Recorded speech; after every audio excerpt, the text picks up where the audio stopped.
शिक्षा का सबसे पहले समाजशास्त्री आधार में बात करते हैं तो हम सबसे पहले बात करते हैं कि उसका जो प्रमुख मुख्य बेस है, मुख्य जो आधार है वो है संस्कृति। तो संस्कृति के आधार पर शिक्षा कैसी होनी चाहिए, शिक्षा का यानी सांस्कृतिक आधार।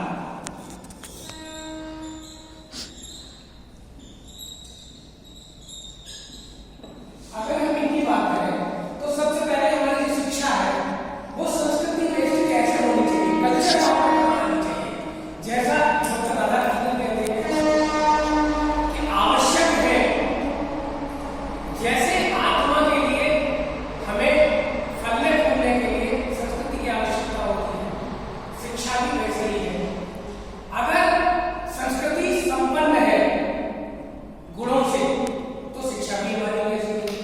तो जैसी हमारी संस्कृति होगी, अब यहाँ अगर हम बात करें उद्देश्यों की तो शिक्षा के माध्यम से, संस्कृति के माध्यम से अगर हम उद्देश्य तय करें तो जैसी दार्शनिक थ्योरी होगी, मान लीजिए जो शिक्षा के उद्देश्य है वो संस्कृति के रूप में अगर आदर्शवादी है तो शिक्षा आदर्शवादी होगी, प्रकृतिवादी है तो शिक्षा प्रकृतिवादी होगी। इस तरह से हम देखते हैं कि संस्कृति के आधार पर शिक्षा हमारी जैसे उद्देश्य निर्धारित होंगे दर्शन के, वैसे ही हमारी शिक्षा है।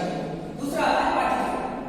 पाठ्यक्रम में भी हमारी संस्कृति, मान लीजिए जो हमारे संस्कृति में मानक है, रीति रिवाज है, परंपराएं हैं, उनके आधार पर ही शिक्षा प्रतीत होती है।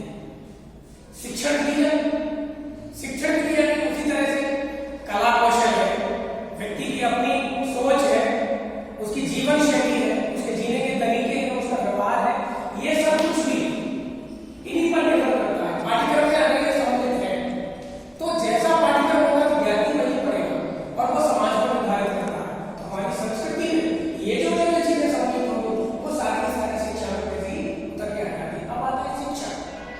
अगर हम तीन चीजों की बात करें तो उसके बाद शिक्षक भी उन्हीं मानकों पर अगर खरा उतरता है तो वो विद्यार्थी को वैसी तो शिक्षा देगा।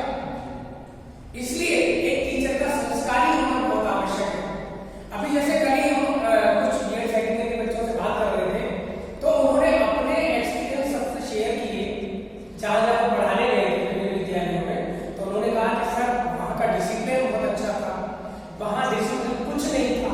बेसिक स्कूलों की बात हो रही थी कि वहाँ वो डिसिप्लिन नहीं है, वहाँ बच्चे ऐसे ही कैसे भी कपड़े पहन के आ जाते हैं।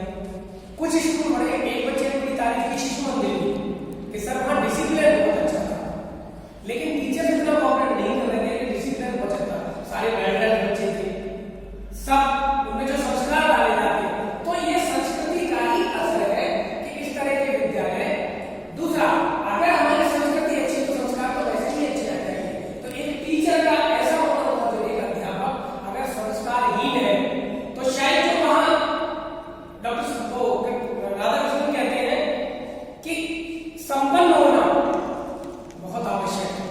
नहीं तो अगर समाज हमारा बाजारों की तरह है तो क्या है, व्यक्ति पैदा होगा, संघर्ष करेगा और मर जाएगा, यानी कष्ट तो उसकी मृत्यु होगी।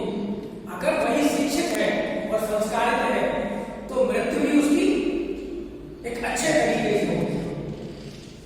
तो विद्यालय भी इसी पर निर्भर करते हैं। अगर हमारा समाज उच्च है, कुलीन है, पढ़ा लिखा है, संस्कृत है तो विद्यालय भी उसी तरह के होंगे। जैसे शिशु मंदिर की बात करें, कई अपने बरेली शहर में देखे हम, कई विद्यालय बड़े अच्छे हैं लेकिन कुछ विद्यालय में कोई व्यवस्था नहीं है। मैं नाम तो नहीं दूंगा विद्यालय पे, लेकिन कुछ विद्यालय बहुत अच्छे मानक खड़े करते हैं। दूसरी तरफ हम देखें तो कुछ विद्यालय में ना तो व्यवस्था है, टीचर्स है तो वो पढ़ाने नहीं जाते। जैसे कल ही बच्चे ने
कहते हैं या हमारी परंपरा कहती है, हमारा वैदिक धर्म कहता है कि अयम निज परोवेत गणना लघु चेतसाम उदार चरिता नाम तो वर्धय भगवान। ये उदार चरिता आया कहां से?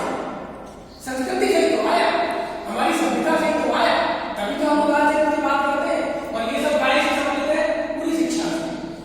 तो जहां शिक्षित समाज है वही छात्र भी अच्छे होंगे। अगर टीचर अच्छे हैं तो उनके स्टूडेंट भी अच्छे होंगे। और जब छात्र और टीचर दोनों ही अच्छे हैं तो अनुशासन में दंडित नहीं होगा, स्वानुशासन होगा, स्वयं का अनुशासन होगा। और ये तो हम वैदिक परंपरा में भी या वैदिक धर्मों में भी पढ़ते हैं कि जब हम किसी की बात को स्वीकार लेते हैं तो अनुशासन भी तो अपने आप हो जाते हैं। मान लीजिए आप जिनको सबसे ज्यादा पसंद करते हैं या जो आपके गुरु हैं, जो आपके बुजुर्ग हैं, आप उनकी बात मान लेते हैं तो संस्कारित हुए ना। और संस्कारित हुए तो अनुशासित हो गए कि नहीं? अनुशासित ही कौन होगा? जो बात नहीं मानेगा, जो स्वीकार नहीं करेगा अच्छी बातों को। तो यहाँ सबसे महत्वपूर्ण यही है कि अगर हमने इन सबको संस्कृति में ढाल दिया तो अनुशासन तो स्वयं बन जाएगा।